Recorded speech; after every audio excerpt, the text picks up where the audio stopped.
Bonsoir à tous, très heureuse de vous retrouver pour une nouvelle édition du 19h. Au sommaire, la sérénité retrouvée et le soulagement pour les organisateurs du rallye Monte-Carlo.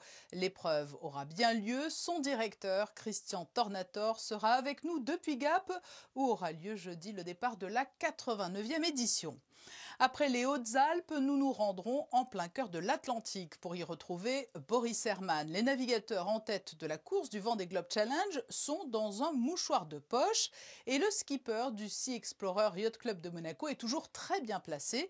Il nous expliquera comment il gère cette dernière ligne droite. La gestion des déchets est un enjeu majeur en matière de développement durable. Nous vous expliquerons comment s'opère le tri et vous emmènerons découvrir les installations de l'usine de valorisation des déchets située à Fontvieille. Et pour débuter ce journal, ce premier point info, alors qu'une nouvelle phase du programme de vaccination a commencé, le ministre d'État s'est fait vacciner, Christine Datomel. Oui, effectivement, Pierre Dartout l'avait annoncé. Dès que son tour viendrait, le ministre d'État se ferait vacciner. Eh bien, c'est chose faite. Ce mardi matin, il était au centre de vaccination, accompagné du secrétaire général du gouvernement et du ministre de l'Intérieur, Robert Coll et Patrice Célario, ont eux aussi reçu leur première injection à l'espace Léo Ferré.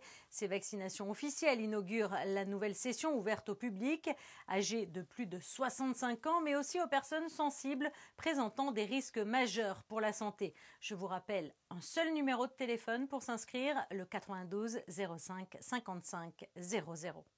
Un petit élève de l'école maternelle Stella a été testé positif à la Covid-19. Oui, suite à une contamination dans le cadre intrafamilial, le petit écolier âgé de 3 ans a été mis en éviction scolaire conformément à la procédure préconisée par les autorités sanitaires monégasques. Les tests PCR n'étant pas pratiqués auprès des élèves de maternelle et ces derniers n'étant pas soumis à l'obligation du port du masque en raison de leur jeune âge. Par principe de précaution, l'ensemble des élèves de la classe concernée ont été placés en éviction scolaire dès ce mardi. Les enfants pourront donc retourner à l'école lundi prochain. Et puis nous apprenons ce soir que par mesure de précaution, une seconde classe de maternelle a été fermée à titre préventif jusqu'à mardi. Depuis le mois de septembre dernier a été lancé un large programme de rénovation des fenêtres du parc immobilier privé. Oui Patricia, si vous souhaitez changer vos fenêtres, eh bien c'est le moment. Un programme qui s'inscrit dans le cadre des objectifs de réduction des émissions de gaz à effet de serre et de maîtrise de la demande en énergie. Une subvention est donc allouée aux personnes souhaitant améliorer le confort thermique de leur habitation ou de leur local à usage mixte. Le remplacement des fenêtres en simple vitrage est alors remplacé par un double vitrage, voire même un triple. Une manière aussi de soutenir le tissu économique local, le dispositif favorisant le recours à des entreprises de la principauté. Pour plus de renseignements, rendez-vous sur l'espace particulier ou l'espace entreprise du service public du portail officiel du gouvernement princier. C'est noté. Et alors que les épreuves sportives ont bien du mal à être maintenues en raison du contexte sanitaire, le rallye Monte-Carlo, lui, aura bien lieu. Tout se met en place pour le départ jeudi. Un départ qui aura lieu à Gap où nous rejoignons le directeur de course. Bonsoir Christian Tornator. Bonsoir Patricia. Il vous a donné des sueurs froides ce rallye 2021. À 2 jours du départ, est-ce que vous êtes serein? Plus de doutes, plus d'incertitudes? Effectivement, on est beaucoup plus serein, on est beaucoup plus calme, je dirais même presque décontracté. Les concurrents sont en train d'arriver, les écuries professionnelles sont déjà là, les voitures pas encore, mais elles commencent à être vérifiées techniquement. Et c'est vrai que depuis qu'on a l'autorisation qui est arrivée vendredi à 20h12 exactement, de faire l'épreuve, on est calme. Maintenant, on est impatient de démarrer dans l'action. Oui, ce qui a rendu les choses très compliquées, on le sait, c'est la Covid-19. Comment allez-vous intégrer cette donnée? Nous avons vu le dépistage massif des commissaires dimanche à l'espace Léo Ferré, mais quelles sont les mesures sanitaires au quotidien qui vont accompagner le rallye? Alors, tout simplement, sur Gap, toutes les personnes qui peuvent pénétrer devront avoir accepté les conditions protocolaires liées au Covid. Donc, il a fallu écrire à la Fédération internationale que la personne soit acceptée. Une fois qu'elle est acceptée, il faut s'engager à respecter, bien entendu, les obligations. Et depuis aujourd'hui, 0 heure exactement, toutes les personnes qui rentrent dans ce secteur doivent avoir bien entendu, été testée négative. Donc, attribuer un bracelet reste accroché au bras pendant les 4, 5, 6 prochains jours. Après, toutes les personnes sont vérifiées au niveau température quand ils rentrent dans la zone et bien entendu porter le masque qui est la moindre des choses, sans parler d'éviter les embrassades comme on dit et les serrements de main. Non, et une fois que ces personnes sont rentrées dans cette bulle, ils sont tous ensemble et ils sont tous dans les mêmes conditions. Donc voilà les conditions. Et je regrette pour les journalistes, mais eux ne peuvent pas rentrer dans la zone. Je crois qu'il n'y a que 3 journalistes accrédités pour pénétrer dans le parc d'assistance. Vous l'avez dit, les participants sont en train d'arriver, mais est-ce qu'ils seront tous là? Il n'y a pas eu de défection en fonction des pays d'origine et des contraintes? Pas pour les contraintes. Apparemment, il y a eu 7 défections, un petit peu plus, puisqu'on va partir à 79. On avait maximisé en espérant avoir 90 concurrents, et on les avait. Et puis petit à petit, ça s'est un peu délité et on a perdu quelques concurrents, certains pour Covid, mais on a demandé quand même les certificats médicaux, mais il est certain que quelques-uns ont pu être victimes du Covid et donc on en a perdu quelques-uns, mais on partira jeudi à partir de 13h10 à 79. Christian Tornator, vous n'avez pas le choix, mais en rallye sans public, c'est un peu un crève-cœur. C'est vrai que le public, on s'est habitué, même s'il fallait le gérer. Le public avait bien progressé, il avait bien obéi ces dernières années, donc on le surveillait et il était respectueux des consignes. Et c'est vrai qu'on va les laisser en bordure de la route, c'est un peu le cas d'ailleurs pour voir les voitures. Le seul moyen, ça sera de se masser, peut-être pas trop près, mais en tout cas d'être sur les trottoirs et dans les carrefours pour voir passer les voitures, parce que dans les épreuves spéciales, ça sera impossible. Quoi qu'il en soit, après de nombreux changements de parcours, nous y sommes. Est-ce que l'on peut revenir sur les grandes lignes de l'épreuve cette année et les différentes spéciales? Oui, bien sûr, bien sûr. Alors, jeudi, on va démarrer par 2 spéciales qui sont dans le Dévoluy et dans le Val-Gaudemar, donc typiquement haute-alpine. On va terminer dans le Champsaur. Alors, elles sont de jour. Celles-ci sont de jour, puisque la première est vers 14h, la deuxième vers 15h. Le lendemain, on est en Drôme, donc exclusivement avec 3 épreuves spéciales entre Aspremont, la Bâtie des Fonds, Chalancon, Gumiane et Montauban-sur-Ouvèze, Villebois-les-Pins. Donc 3 spéciales qui, encore hier, étaient complètement enneigées, donc ça va donner un petit peu de spectacle. On les fera 2 fois dans la journée de vendredi.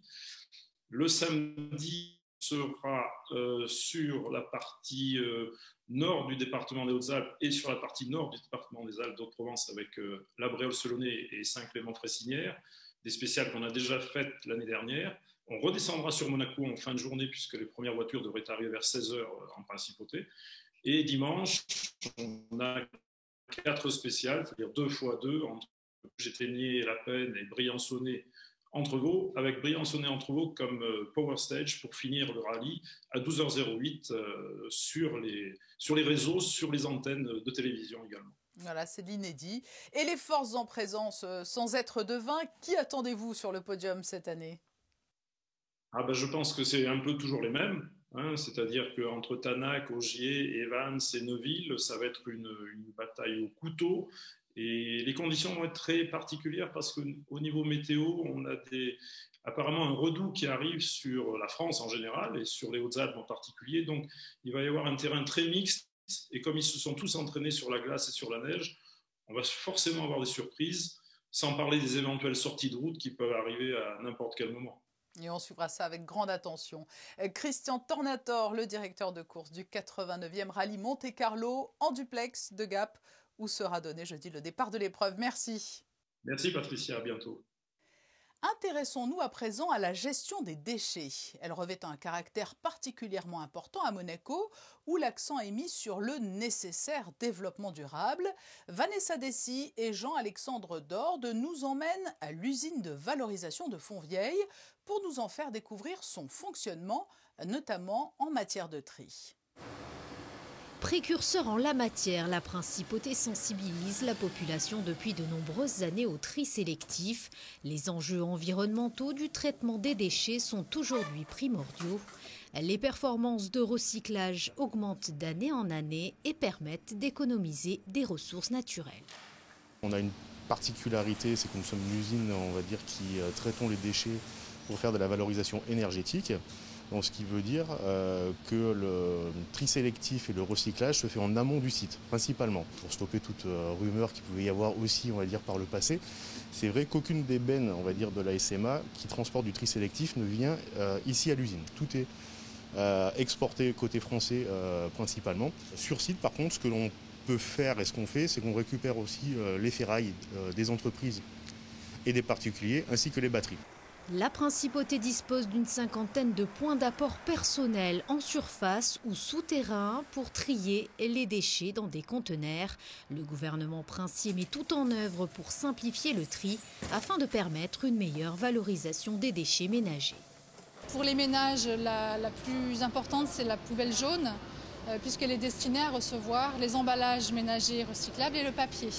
Il y a également les poubelles vertes, dites vertes, qui concernent donc les usagers, mais aussi tous les cafés, hôtels, restaurants, puisque ces poubelles sont destinées à recueillir le verre d'emballage, donc les pots, les bouteilles, les bocaux. Un troisième flux que l'on collecte de manière séparée, c'est le carton brun. Donc là, on a des collectes qui sont plutôt réservées aux entreprises en soirée et en journée aux commerçants. Durant la période de confinement, la Société monégasque d'assainissement a constaté une chute des gisements de verre au profit du carton. Le bilan s'explique avec la fermeture des bars et restaurants et l'augmentation des commandes en ligne chez les particuliers. Pour les navigateurs du Vendée Globe, l'arrivée n'est plus très loin. Les leaders sont à un peu moins d'une dizaine de jours de navigation des Sables d'Olonne et la course en tête est extrêmement serrée. Les positions changent parfois d'heure en heure et à ce petit jeu-là, le skipper du Sea Explorer Yacht Club de Monaco tire plutôt bien son épingle du jeu. Tout reste possible pour Boris Herman qui est avec nous en duplex depuis l'océan Atlantique. Bonsoir Boris. Bonjour. C'est une fin de course totalement folle. Quel suspense en tête. Alors on a tout d'abord envie que vous nous expliquiez les choix de trajectoire, de route. Certains ont résolument mis le cap à l'ouest, d'autres étaient plus à l'est, ils reviennent à l'ouest. Pourquoi ces différents choix? Vous cherchez le vent? Bon, je sais pas qu'est-ce qu'ils pensent les autres. Bon, moi j'avais visé une passage du Poteau Noir. Je pense que c'était pas mal. Et voilà. Souvent, si tu es un timing un peu différent, ça change aussi ta trajectoire beaucoup. Donc les autres, ils ont été 50 ou 100 000 derrière à l'entrée du Poteau Noir, donc ils ont trouvé une autre route. Ils ont plutôt choisi de suivre aussi celui qui a passé le mieux, qui était Charlie, par chance je crois, mais je suis pas sûr. Et maintenant, on essaye d'aller vite auprès, mais chacun trouve son angle du vent qui va bien, et pour moi là c'est autour de 65-70 degrés au vent, et si le vent tourne à droite, je vais aussi tourner à droite, donc plus nord. Mais on n'est pas volontairement ouest là, c'est juste parce qu'on peut pas aller vite à la fois et se positionner est. C'est tellement serré que l'on vous imagine à chercher en permanence chaque minute la meilleure route, pied au plancher pour reprendre un terme automobile. C'est le cas. Vous êtes sous pression, Boris? Oui, bien sûr, je sens une certaine pression. Et c'est l'opportunité de pouvoir performer sur ce Vendée Globe qui met la pression. Si je serais derrière, j'aurais moins de pression, c'est sûr. Mais chaque jour est très différent. Il y a avant-hier et hier matin, j'ai vraiment souffert parce qu'il n'y avait pas de vent dans le Poteau Noir et c'était très difficile. Et là, je souffre parce qu'il y a des conditions difficiles, rudes, avec presque trop de vent. Et j'ai peur de casser encore. Et bon, c'est l'heure de finir ce Vendée Globe pour moi. Alors, vous nous annonciez la semaine dernière une arrivée possible vers le 28 janvier. C'est toujours d'actualité? On est toujours dans ces eaux-là? Oui, le 28, c'est ça. C'est toujours ça, le 28. Donc 9 jours et quelques pour y arriver. Boris, il y a eu plusieurs passages mythiques et qui certainement sont des objectifs au départ, hein, le cap de Bonne-Espérance, le cap Lewin, le point Nemo, le cap Horn et ce week-end l'Équateur. Est-ce qu'en franchissant l'Équateur, vous vous êtes dit « Bon, maintenant c'est presque la fin, je rentre à la maison et j'essaie de tout donner pour rester dans le peloton de tête ». J'essaie toujours de tout donner, mais il y a vraiment le cœur de notre métier, c'est de trouver la balance entre casser le bateau et aller vite. Et c'est vrai aujourd'hui, plus que jamais, parce que là, on peut facilement casser les bateaux, je pense, dans ces conditions. Donc, toutes ces caps et l'Équateur, ça me touche pas grand-chose, honnêtement. Ça m'a touché pas grand-chose. Je l'ai même pas vraiment remarqué. C'est plus la sortie. La chose qui m'a rendu heureux, c'était la sortie du poteau noir, qui était vraiment cette nuit. Sur les photos satellites, on peut voir que là, le ciel est dégagé. Et là, je suis vraiment dans le régime de l'Alizé. Et malheureusement, l'Alizé est très instable. Et il y a des risées forts où j'ai trop de voiles et il y a des molles où je suis bien avec mes voiles, mais c'est difficile de négocier ces conditions. Depuis hier, je souffre encore. Merci Boris Herman pour nous permettre de vivre d'aussi près votre course. Salut à tout le monde. Christine Datomel nous a rejoint pour un nouveau point info sport et culture. La Monaco Run, tout d'abord, n'échappera pas aux règles sanitaires en vigueur. Si vous souhaitez participer à la Monaco Run, dont le départ sera donné à 9 h le dimanche 14 février sur le port Hercule, eh bien sachez qu'il faudra présenter obligatoirement un justificatif d'un test PCR négatif effectué entre le jeudi 11 et le samedi 13 février, soit moins de 72 heures avant le départ pour se voir remettre le dossard de participation. Et puis le retour sur scène d'Hassan de Monaco. Oui, l'infirmier humoriste Hassan de Monaco se produira samedi 23 janvier à 15 h au Théâtre des Variétés Patricia. Alors pour réserver vos places, un numéro de téléphone, il s'affiche dès à présent en bas de votre écran. Et puis sinon, une escapade d'humour à partager entre amis ou en famille, mais masquée bien sûr, ça ne se refuse pas. Depuis 2015, la maison de vente aux enchères Arcurial a ouvert une branche à Monaco. Chaque année, 2 grands rendez-vous sont proposés aux acheteurs de la région, en hiver, puis au mois de juillet, autour des collections luxe de la maison. Alexandra Pagny et Sylvain Péroumal se sont rendus à la première vacation de cette année. 13,000, dernière chance, Martin, j'adjuge 13 000, avec Louise, c'est pour vous Louise, adjugé 13 000. Le coup de marteau du commissaire-priseur lance les vacations d'hiver de la maison Arcurial, un rendez-vous devenu incontournable en ce début d'année en principauté, et une première vente consacrée à la maroquinerie de luxe. Dior, Louis Vuitton, Chanel et pas moins de 60 modèles de la marque Hermès. Le luxe à la française fonctionne toujours très bien. Ils attirent l'œil dès notre entrée dans la salle d'exposition. Les 2 vacations joaillerie proposent 370 lots, bagues, bracelets, colliers, matières précieuses, créations originales ou modèles plus discrets. Et fait rare, une collection regroupant 100 trésors appartenant à la même propriétaire sera également présentée. Donc Cartier, Tiffany, Garhardt, Asprey, Marina Bay. Donc là, c'est aussi difficile de choisir des pièces. Mais il y en a même 2 en particulier qui sont la plus belle. C'est un collier de la maison Cartier qui est une suite de panthères tout en diamant. Donc là, c'est la plus belle pièce, c'est magnifique. Et ensuite, une pièce qui me touche un peu plus à cœur, c'est une toute petite enveloppe, également de la maison Cartier, dans laquelle il y a un petit message secret. Donc ça, c'est un peu coup de cœur. Ou encore une bague sertie d'un diamant jaune de plus de 29 carats, estimée entre 380 000 et 420 000 euros. Des enchères qui s'adressent, quoi qu'il en soit, à tous les budgets, tout comme du côté horlogerie. Une première vacation a été consacrée à l'horlogerie de collection masculine, alors que depuis 7 ans maintenant, les montres femmes ont leur propre catalogue. Il y a un très large éventail de prix, entre 500, ça commence à 500, jusqu'à 20 30 000 euros. À 500, vous pouvez avoir une montre Chanel. Vous pouvez avoir pour un tout petit peu plus une montre de la maison Piaget en platine et avec un cadran en pierre dure. Vous pouvez également avoir une Rolex dans les 2000 et dans les 1000 euros, tout un panel de montres très intéressantes et très ravissantes. Chez les hommes, par contre, les budgets sont un petit peu plus hauts, j'imagine. Un petit peu plus haut. Un petit peu plus haut. On a, vous avez pu découvrir la couverture de notre catalogue. C'est une montre de la maison Patek Philippe que le propriétaire nous a confiée, qui est dans la même famille depuis 1945, c'est-à-dire la date de son acquisition. Donc elle est dans une gamme de prix un peu plus élevée puisqu'elle est estimée entre 300 et 600 000 euros. Les ventes aux enchères ont su s'adapter à la crise liée à la Covid-19 en développant notamment le service de vente en ligne, un service que propose la Maison Arcurial et permet parfois de franchir le cap lorsque l'on est novice.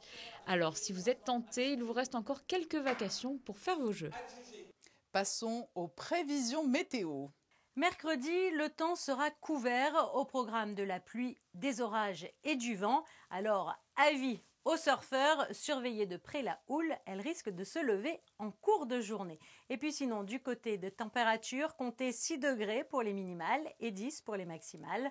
Le soleil se lèvera à 7h56 et se couchera à 17h25. Mercredi 20 janvier, nous fêterons les Sébastiens.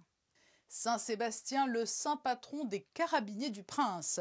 Ce journal touche à sa fin. Nous allons nous quitter avec des photos de Manuel Vitali prises lors du début des ventes aux enchères hivernales de la maison Arcurial. Nous nous retrouvons demain à 19h pour un nouveau journal. Merci de nous être fidèles quotidiennement. Très belle soirée à tous.